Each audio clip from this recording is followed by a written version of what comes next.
del segle XXI.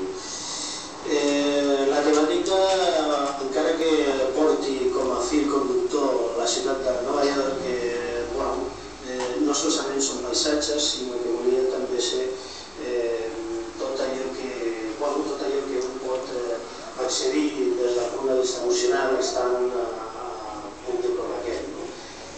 Molts diuen, no sé si és una frase feta, molt corrent o no, però que tingui part de raó que Nova York és un estat, un estat d'ànim, un estat espiritual, o sigui, la gent que va allà es sent còmode encara que vingui des de l'altra part del món.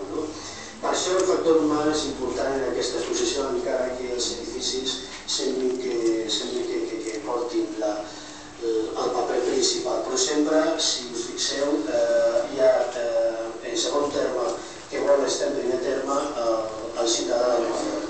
Un ciutadà de Nova York que, encara que estigui allà, pot ser de qualsevol part del món.